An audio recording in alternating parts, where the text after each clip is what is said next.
Hello folks, welcome back. In this video, I'm going to be discussing radio buttons. Okay, so radio buttons are fairly easy to handle with Selenium WebDriver.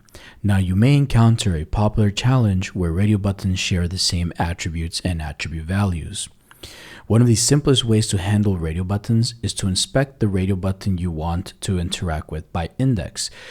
Here's a sample XPath example. Now we haven't written any XPaths by index yet, but don't worry, at the end of this video you'll understand how to write one. Okay, and then we'll talk about a more complicated but efficient way to select a radio button you want to interact with. Okay, so first I'm going to go back to VS Code here, and as I mentioned in my previous videos, and I like to mention it again, I've decided not to write the code anymore along with the videos. Instead, I will have the programs already written out for you, so that I can spend time actually explaining the code to you and save you a lot of time. Okay. So here I've created a class called radio buttons, and in this class I have a main method. Inside the main method on line 13, I am instantiating the Chrome driver class, but also making a reference to the WebDriver interface. This will again allow us to use Chrome browser. Then I'm maximizing the browser on line 14, and I'm also deleting cookies on line 15. We've already discussed this and used this in the previous videos. Okay, so if you haven't, if you don't understand what this means, I would suggest to go back and watch the previous videos. On line 17, I'm assigning this string URL to a string. I call the variable name URL, and then on line 18 we're doing driver.get. I'd like to mention that this URL is different than the page that we were actually working on. This is actually one of our practice pages, and I'll make the URL available to you in the bio below.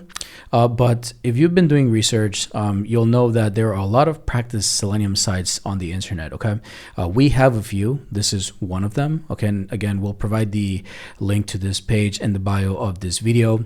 And we're going to use this for the next few videos just to concentrate and focus on some topics.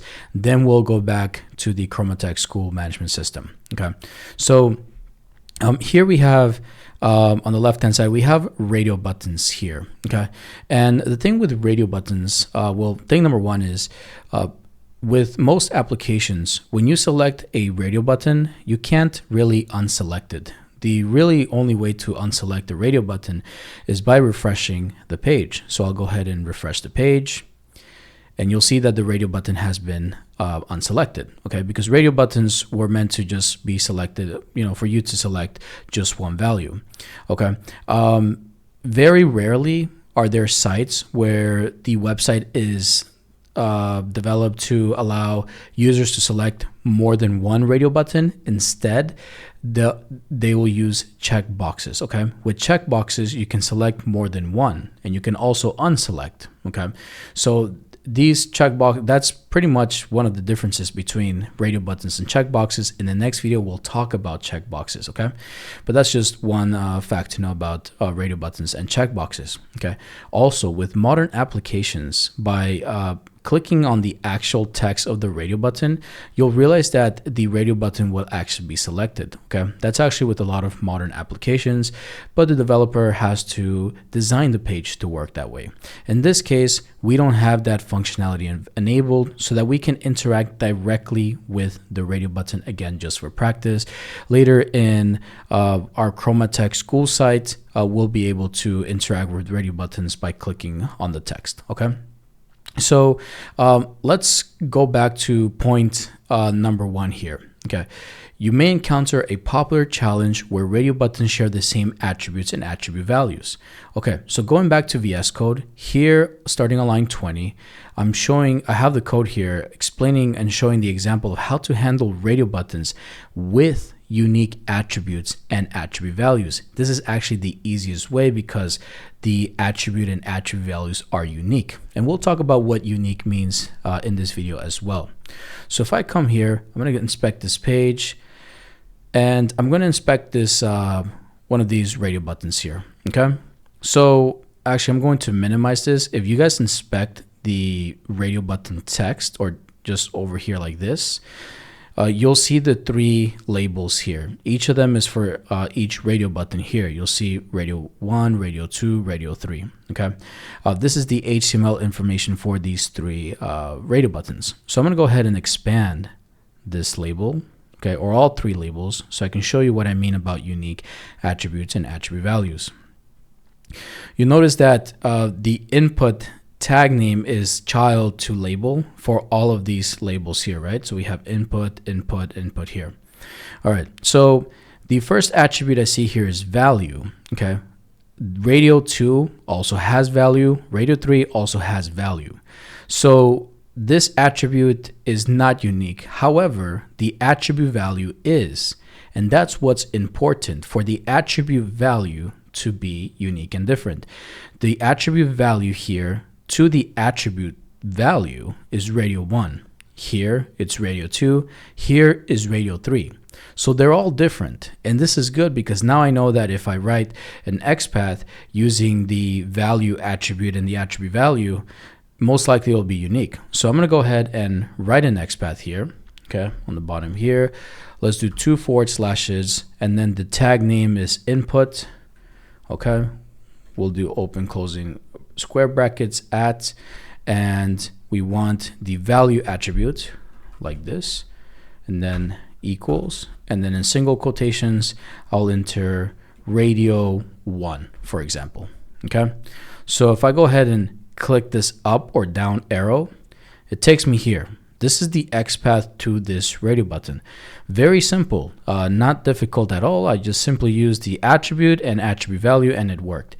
And if I come up here and click up or down, it takes me to that radio button. You see that it's being highlighted here.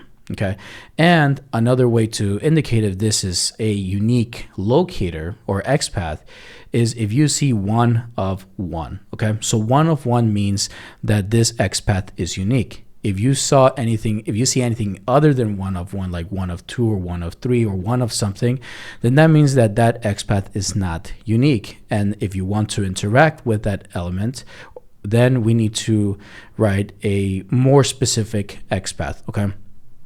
So I'm going to go here and change radio 1 to radio 2 just to show you that it does work for the second radio button. There it is. It's the radio 2 is the unique attribute value, okay, to value, and then we can do the same thing with radio 3 and done. Okay, so this is the actual XPath that I used in this program. So I'm going to go ahead and uncomment line 24.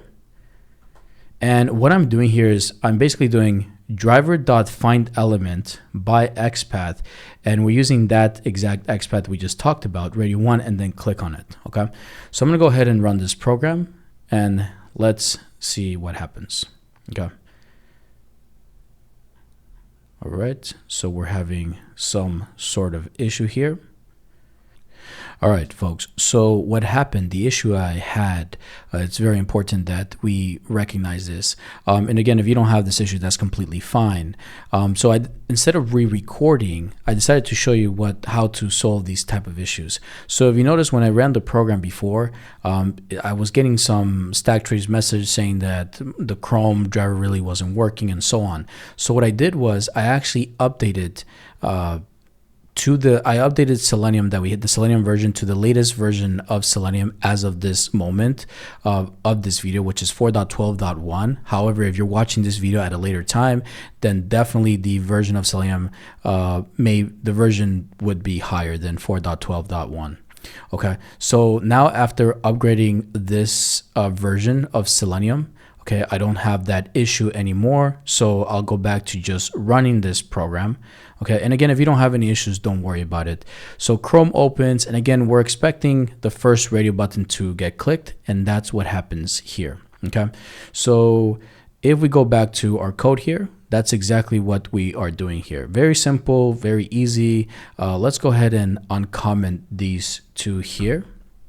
Okay, so what we are expecting to happen here is for Selenium to click on all of these three radio buttons back to back. Okay, so it'll click on the first radio button, and then the second one, and then the third one here. Okay, so let's see if that happens, and it may go really fast. So just kind of quickly look at it and you'll see them get clicked on right here. And it happens so fast, okay? So Selenium was able to click on all 3 radio buttons using just a very simple XPath that we were able to write because the attribute and the attribute value was unique, and that's always nice, right? It makes it very easy for us, and that's it. We're done. We're able to do what we want to do, okay? So now I'm gonna go ahead and comment out this code here, okay? And let's move on to the second scenario. How do we handle radio buttons with non-unique attribute and attribute values? So let's go back here to the UI here, okay? And if we look at the HTML information for these radio buttons, you'll realize that the only unique attribute value is for the attribute value, okay? Radio 1, radio 2, and radio 3. But let's pretend that we don't have value, okay? Just for a moment, let's pretend that this attribute and attribute value did not exist, but we only have name, class, and type. And if we look at all of these, okay, let me go ahead and just delete this XPath here. If we look at all of these here, name, class, type, name, class, type, name, class, type, you realize that the attribute values are actually the same. They're not unique, right? So this radio button has an attribute called name and the attribute radio button, but so does radio button 2 and so does radio button 3, and the same thing with class, okay, and the same thing with type. So what do we do, right, in this situation? If we went ahead and wrote an XPath using this attribute and attribute value, so let's go ahead and actually do that. I'll say 2 / input, open, closing square brackets, and then let's choose to work with name for now, okay? So name, and then the attribute value is radio button like this, okay? So we wrote this XPath, okay, and it works, it's valid, but you see here it says 1 of 3. Okay, this means that this XPath is not unique, okay?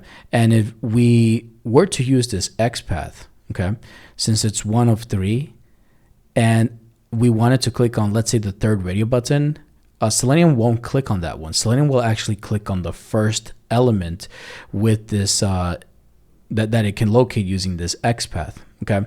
So this kind of makes everything more tricky for us because this is 1 of 3, it's not unique, but this is the common XPath to all of these radio buttons.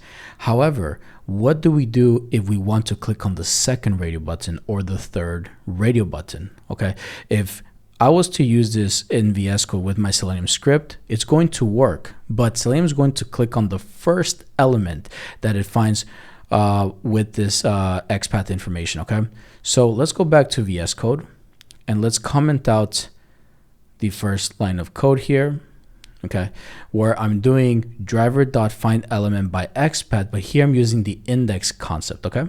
So what I'm going to do here is I'm going to introduce the index concept, which is very easy. You basically just get this XPath and you wrap it around parentheses, okay?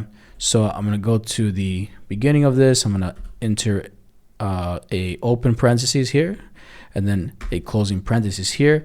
And then we're going to use open and square brackets like this. And in between this open and square brackets, you're going to enter the index that you want to select, or you want to interact with.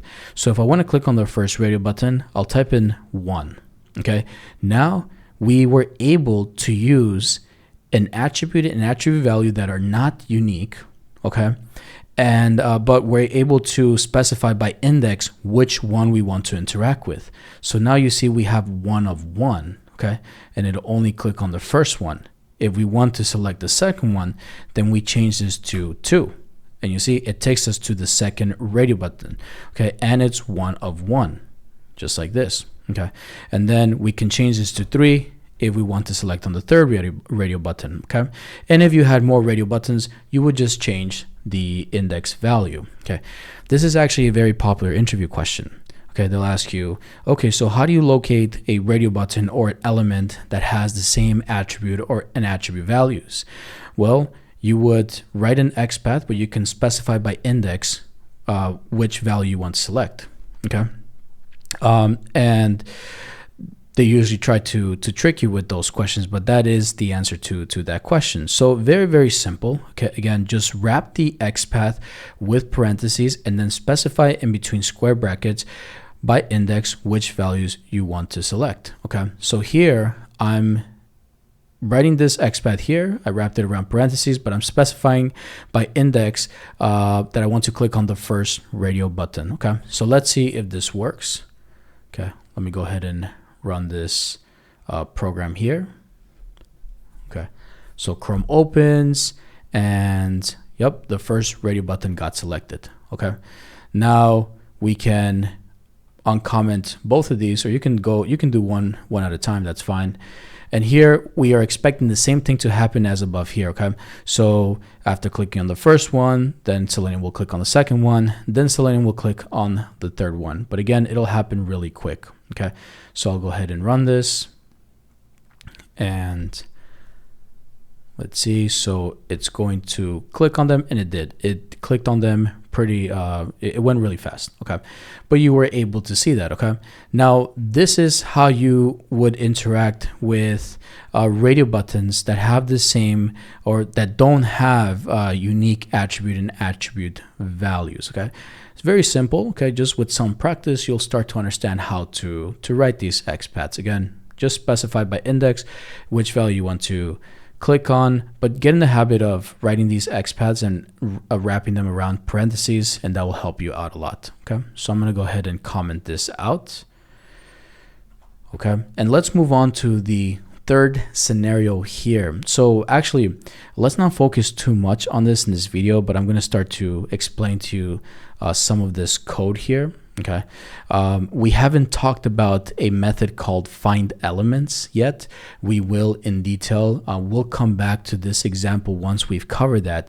But really what we can do, and I'll explain this, we can basically use a common XPath, okay, and use the find elements method and store that in a list of web elements, and then using some loop, some enhanced loop, or for each loop or regular for loop, we can iterate through the elements and then click on the one that we want to click on by specifying some text. Okay, but don't worry about this. We'll definitely get to that part of the class. Let's, with a lot of cases, you'll be writing them like this anyway, either with scenario 1 or scenario 2.